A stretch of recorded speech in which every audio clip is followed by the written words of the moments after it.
Kanang atong Mega Health Center, wa may kwarta nga nawala niya. Nothing.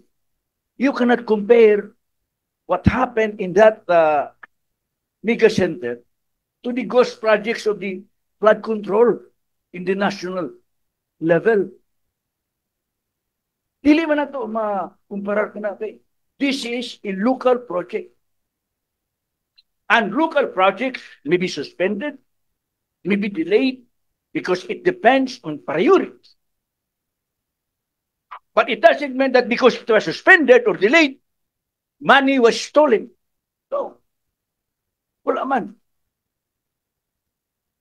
So, the person or persons or political group that initiated this Facebook post has devil inside him or inside them. Mr. Chairman,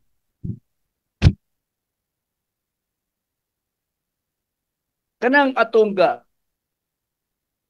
madelay ang project, normal man na. In the last administration, so many projects were delayed. The administration before, the last administration, dahan project na delayed. Gani dahan project nga wala ma-implementar. Kanang atong city, kanang atong Jedburgh Hospital. It took so many years. Because of the neglect and the delay. That was, in fact, unreasonable. Pero kani nga nung na-delay ka na diha, kanang Mega Health Center, na-delay ka na, tungkol kay, na ay mga priorities nga gihimo na to. Duha ka hospital ang wala mo function sa panahon karon ni Mayor Clarence. Na hospital sa Tablon, when we have to buy the lands, the road right of ways for that hospital to function. So priority. Unahon ta kadto kay hapit na human ang hospital aron magamit. So money was spent for priority to finish that hospital so that the hospital can function. It can be used by the people of Tablon. It can be used by the people of the second district. Wala mahuman ang hospital sa Lumbia. So we have to divert funds, prioritize, in order to finish that hospital. Para mabutangan sa mga empleyado, mabutangan ng doktor, mabutangan ng mga nurses. So that the hospital can serve the people of the first district, especially the people in the hinterland. So wala mausik ang kwarta. Wala kwarta nga nakawat, wala kwarta nga giusik-usikan. For after all, ang Mega Health Center is located in Carmen, very near to our Jedburgh Hospital. Kung na mga emergency sa GRP sa Makanan, people can go directly to the Jedburgh Hospital. So, wala mapasagdi.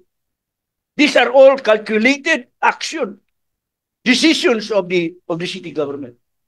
Nga naay mga mas importante pa ng mga proyekto nga gibilin ka na to nga we have to finish in order that this project can serve the people of Cagayan de Oro. Pero nagbuhat sila mga istorya. Ako na bang naong mga ilang ipakita niya sa mga ilabot sila. Apil ko. Ini mga tawanan, Mr. Chairman. Nagtuwa ko nga wakan sila tutuwi sila mga inahan. Nga mo buhatot. Magbuhat, mga binuang, bakak. O kung sa pagjaot sila ng sigataw. Kaya kung naghibalo pag ilang mga inahan niya na, tamayon sila. Ipangimaraot sila. Now, as I said, naay mga priorities. And we have to finish the priorities. But it hasn't been, it was abandoned. There are emergencies that we have to do. We have to react immediately. Pila ba ka yuta nga ito napalit niya karon sa Tablon in order for that hospital to function. Gibutang ang hospital nga may dalan. So we have to do something. Emergency, immediately. Atong gipang tiwas. Ya, kita pa idawatong karon. So, but nothing was lost there. Nothing was stolen. The contractor was paid. He was not able perhaps to continue because his last billing was not paid. But then perhaps I think the amount that was supposed to be given to the contractor was used, as I said, to do some emergency payments in order for these two hospitals. Apa na itong mga library? Wala ba po bayari? But I think, nihangin sa itong mayor nga, ang contractor nga, isang contractor ila i-continue. And the contractor understood. Now we have seen people now working in the library.